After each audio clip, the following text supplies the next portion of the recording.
Welcome back to the channel and welcome back to another quick pick prediction video. In this video, I'll be predicting the Bellator bout in the middleweight division between Dalton Rosta versus Anthony Adams. And how I see this one right here, I'm gonna go high confidence Dalton Rosta. I don't agree with the odds. I feel like a lot of these fights on here are, probably should be, I mean, I would say, matter of fact, I'm gonna say, I feel like a lot of these fights on here should probably have the odds this fight has. And I don't feel like this fight deserves the odds that it has. I know Dalton Ross is looking solid, like he had the full picture, but Anthony Adams is low-key underrated and a very solid fighter. Not to say like, and what I'm really trying to get is I feel like the odds are for this. Like I know it's heavily geared to how good Dalton Rosta is, and he deserves all that.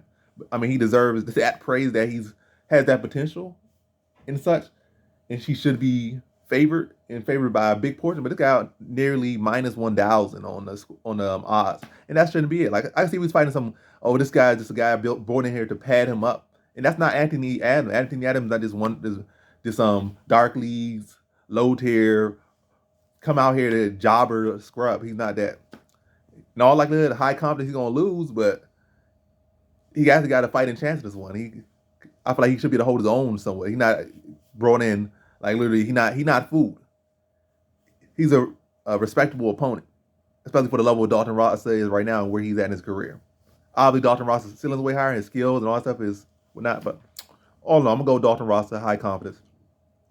I feel like the biggest thing that drawing Anthony Adams away from, maybe drawing that confidence down to average, or maybe the maybe the way the odds are reflecting as well, maybe keeping them up there is that I feel like Anthony Adams has a skill, probably underrated wrestling defense, underrated wrestling offense, pretty decent striking as well. He like good composed fighter. He can test you. He's not going to be a guy you just so easily take down like he weighed like a feather and stuff and can't get off his back, can't do this, can't do that. He's not that dude. Or to do this like literally butter on the ground. He's not that dude. He's not that guy. But I think the fact that you're going in with a wrestler who can take you down, like I said, maybe not easily, maybe not hold you down easily. It's not gonna be no easy peasy fight. But are you going to wrestle? Like, he got power on the feet, he can touch with some power. And you can maybe outvalue him. You could just by him having more power and consistently more power, his power could outrate your volume and technique and whatnot.